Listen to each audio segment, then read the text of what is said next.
Hey guys, Rohan here for the third part of the Rock Brigade discography review series for Def Leppard. And the next album which we're going to be reviewing today is High and Dry.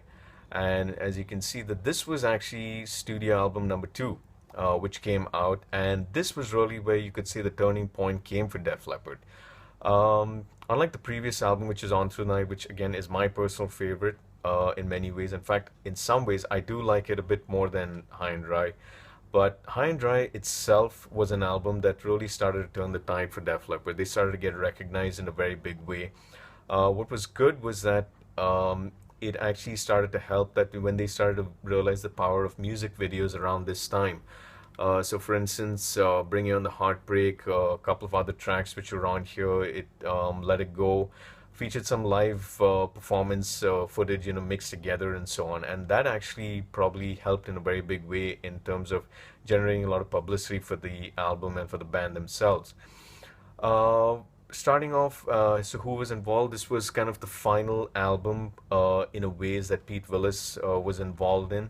And I think I just want to step back a minute here and just say that, whatever may have happened with Pete Willis and the band themselves, there's no denying that this guy actually contributed a lot to the founding. He really did a lot. Yeah, true, he made a lot of mistakes, as some people might say, but I think a lot of credit needs to be given to him because he was a guy who really set in motion a lot of things that would be very strongly considered to be Def Leppard, as far as the soloing, the guitar work, and stuff like that. And it's good as the way him and Steve Clark actually bounce ideas off and the way they play with each other. You can see there's a real synergy with them.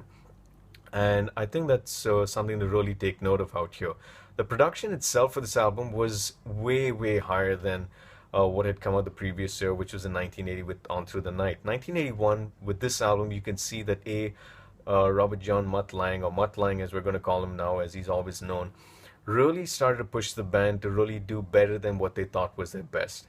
And proof of the pudding is in the actual songs themselves. But before we get into that, the actual album cover itself was kind of a spoof with the fact that it's high and dry. So it shows a guy about to take a dive into a swimming pool, and these faces on the side kind of looking up. I don't know, just looking at him.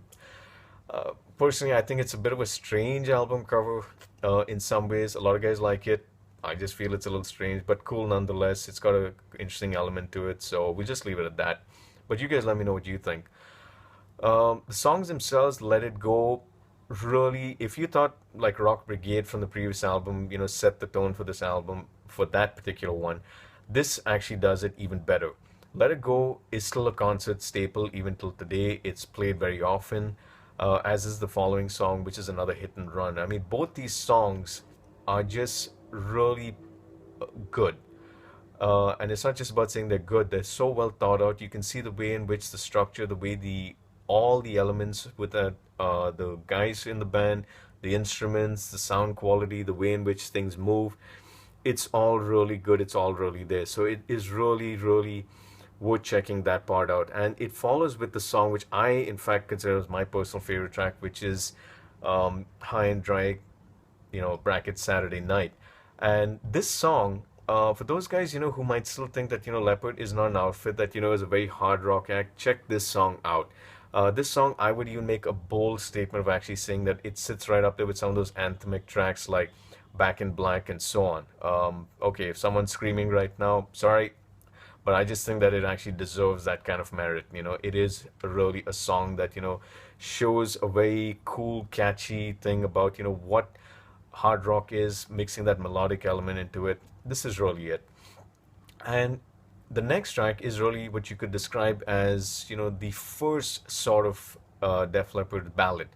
I know on the previous review I spoke about On Through the Night's Sorrow is a Woman, but Bringing on the Heartbreak was really the song that you could say really brought them in more into the mainstream focus. And the funny thing is, Rick Savage actually says this song really never made it onto the album because it was a ballad. But hey, we know what happened then, and this song really changed things for the band in a big way. And it is good. I think the concert renditions of the song, like for instance on the In the Round In Your Face video series concert, which you guys can see, and even on the Mirrorball live album, which actually came out a little later on, many years later on actually shows a interesting element as to how you can mix this acoustic part with the heavy sound. And I think maybe if they had tried that over here, it would have been good. But hey, 1981, they decided to go for a full-blown hard rock slash ballad song, and this is what they ended up with, which is really cool. The next track, while being good, which is You Got Me Running. Oh, I'm sorry, I skipped a track, which is actually Switch 625, which follows Bring On the Heartbreak. That song is an unbelievable instrumental. If anyone wants to know, for instance, why Steve Clark should be missed in some ways, please listen to this track. This track is really that good. I'm not trying to say that every track that Leppard made was, brilliant and it's better than everyone else, but I'm just saying that if you want to understand why this band is so huge and why it sold so well, this is a track that, really redefines and says that, what this band is really all about. And which is what a lot of fans really want the band to come back to, this type of sound. It's really good. Now, when you go to the first 5 tracks, and then you get the track 6, which is You Got Me Running, which we can do now. The thing is that while this is a good track, I just somehow feel like Answer the Master, it's like changing gears. You're in 5th gear and all of a sudden you slam back into the 2nd gear. Something about this feels like there's a shift in gears and you kind of lose that momentum. Not to say it's bad, but I just somehow feel that. But it kind of picks up again if you look at the next track, which is Lady Strange. And Lady Strange is, I think, got one of the best solos and best guitar riffs that Leppard has ever put out. One of the best.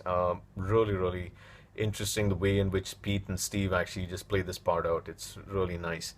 And interestingly enough, the next track is entitled On Through the Night. Now, a lot of fans used to wonder, even at that point, even till now, when they look back on Leppard's early discography, is how come this song never ended up on the first album? It's because the band never actually thought of writing a song with that particular title in mind, but they thought that it might have made sense here. It's good, it's nice, but again, something about this and You Got Me Running, it just somehow seems like there's something quite missing here. But hey, a lot of fans just love this track, so again, just my opinion on that. The following track, I think, is most people describe as really, a really big anthem, like your Let It Go and another hit and run, which is Mirror, Mirror, Look Into My Eyes. And this song is extremely catchy. I'd label it as the catchiest song on this album. It just really hooks you and just sort of draws you in. Really, really good stuff and a lot of fun to listen to. And what concludes the album is a song called No, No, No. And it is a good raw sound. It's got some heavy guitar riffs, some really good screechy vocals and so on. Rick Savage does a great job on bass out here and so on. But I think the only annoying thing, which I think the band may have probably known, but hey, maybe they may not have, is that when the song ends, it gets into this echoing sound of Joe's vocals going, no, no, no, no, no, and you kind of reach a point where you just close your ears and say, stop. I mean, seriously, that didn't have to be there. I just think that it just gets a little annoying, but hey, it's there, but I just kind of tolerate it. We let it be at that. There was an extra track which actually featured on the on some of the singles and probably on the re-released version of High N Dry, which came out in '84, if I'm not wrong, 1984, which was Me and My Wine, and the rework version, which instead of having Pete Willis on, that was with Phil Collins, who was the guitarist who replaced him. Me and My Wine is good. It's got a pretty bizarre video. For those of you guys have seen it, these guys just jamming out in the house and playing in the bathroom and the bedroom and who knows what. I'd label that as the strangest video a Leppard has ever done. But interesting nonetheless, a lot of fun. Bring You On the Heartbreak, slightly softer sound than the '81 album version. In fact, I did note, and I think that there is a bit of a keyboard sound incorporated into this version, which came out with Phil Collins. And it's still good, softer in some way, but still rocks nonetheless, and definitely worth checking out, yeah.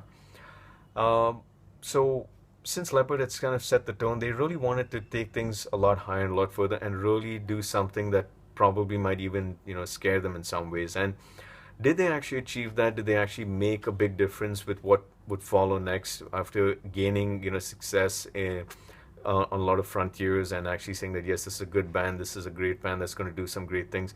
Did they do great stuff? Well, we're just going to find out in the next part of this series. So stay tuned. Thanks.